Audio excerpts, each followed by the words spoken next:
Merci, Madame Cécile Untermeyer pour le groupe socialiste.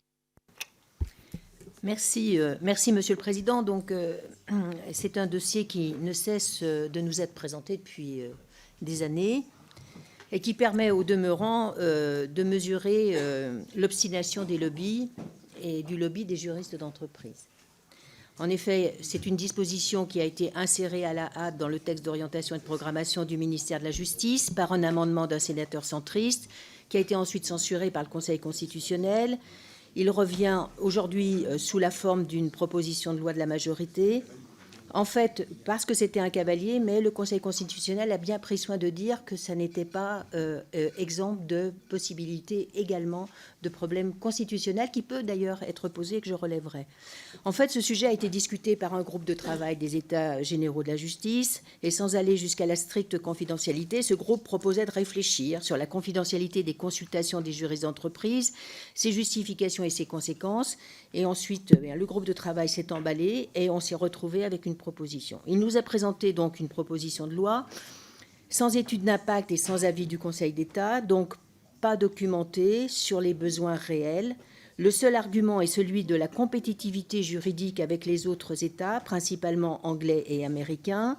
Le rapport de Raphaël Gauvain, dont il est fait souvent mention, ne comporte aucune donnée et ces affirmations sont invérifiables.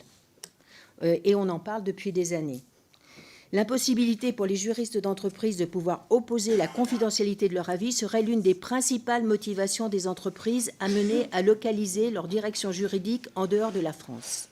Mais il n'existe aucune monographie disponible, ni aucune étude adossée à cet argument. Les auditions ne nous ont pas davantage convaincus sur le caractère nécessaire et attendu de cette disposition. Le MEDEF a convenu que ce n'était pas une demande pressante lors de l'audition que vous avez tenue.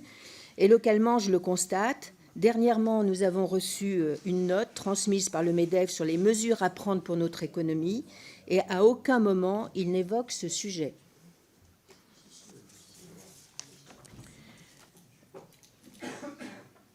Une observation, ce texte présenterait à notre sens un risque inconstitutionnel en constituant un obstacle supplémentaire à l'œuvre de justice.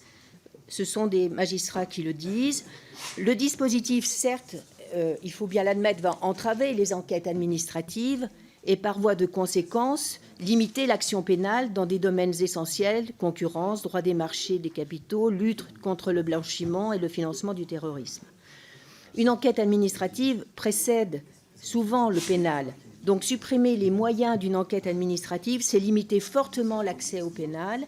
L'accès des justiciables à la preuve sera complexifié et la protection des lanceurs d'alerte et du droit à l'information des citoyens remise en cause. Les régulateurs sont des acteurs puissants qui participent à l'œuvre de justice et de lutte contre la corruption et ils sont tous durement contre cette disposition. Et il ne s'agit pas là d'un moindre problème.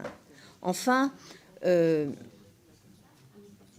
JLD, toujours le JLD, qui est le recours vraiment pour tous les dossiers. Ce pauvre JLD, eh bien, il va devoir également s'occuper de ce dossier de la levée de confidentialité.